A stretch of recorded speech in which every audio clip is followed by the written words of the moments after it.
Chapter 8. Pranayama Svara Siddhi. Mastery over breath flow attained through controlling prana currents. If one practices pranayama consistently for a few years, Svara Siddhi will naturally manifest. Under normal circumstances, while simply sitting, one can discern whether the nadis, subtle energy channels, are flowing through the right or the left passage. Through specific physical techniques, Anga prakriyas, one can instantly switch the flow to the right or the left at will. Such physical techniques can be learned either directly from a guru or through diligent self-practice. A sadhaka, a spiritual aspirant, who has attained such Svara Siddhi possesses at his own volition a built-in astrological instrument within the very flow of his nadis while he sits.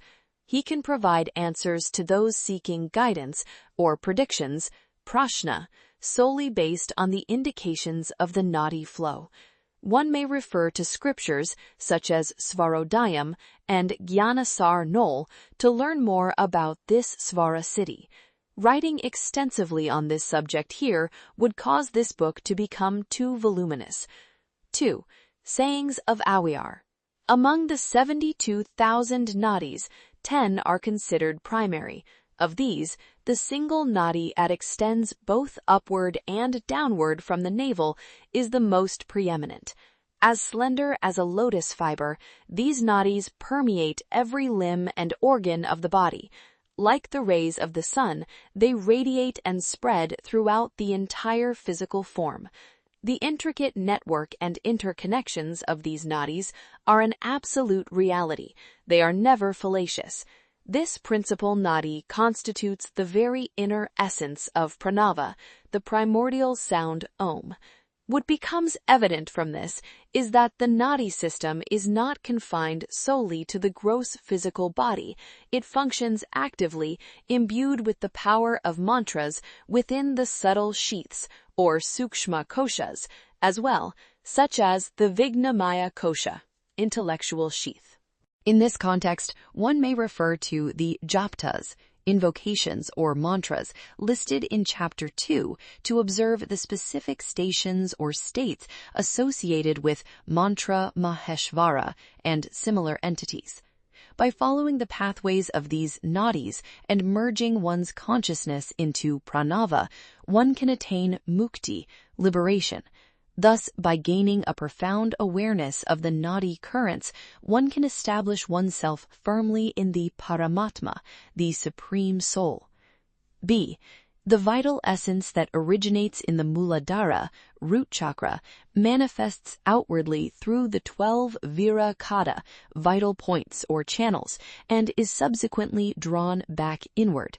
If this vital flow is alternately directed through the right and left channels, the grace of the Parabrahman is attained.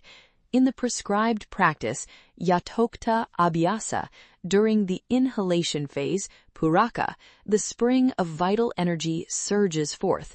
If one consciously directs the breath with focused intent, one can discern the internal physiological conditions of the body. Otherwise, vital energy tends to dissipate and escape through the pores of the skin. Therefore, you must retain this vital life force within. In the alternating practice of exhalation and inhalation, Rechaka and Puraka, a sensation akin to the oscillating needle of a balance scale will manifest upon the tongue. If one suspends the breath in retention, kumbhaka, and fixes one's gaze upon the Parama Purusha, the Supreme Being, the direct realization of divine wisdom, jhana sakshatkara, will be attained with absolute clarity and without interruption. If the three processes, exhalation, inhalation, and retention, are practiced in alternation, a sensation resembling the oscillation of a balance scales needle will be perceived within the head. By understanding the nature of the vital air's flow within the sara, subtle channels, and subsequently slowing down this airflow, specifically by establishing oneself in Kevala Kumbhaka, spontaneous breath retention, one can significantly extend one's lifespan. When one draws the outwardly flowing breath inward and holds it there, it becomes simultaneously necessary to restrain the downward moving apana vayu, vital air. Redirect the vital air, which otherwise wanders aimlessly through the 10 gateways of the senses, and channel it upward into the gateway of the Lord, specifically into the Brahma Randra, the aperture at the crown of the head, at the very apex of the pranava. Key point 4. The essence conveyed by these words of Avayar is this. Although the practice of pranayama may commence as a physical exercise involving the gross movement of air, stula vayu, its ultimate objective, lakshya, lies in the mastery of the ati sukshma currents of the vital life force, jiva nadi sara.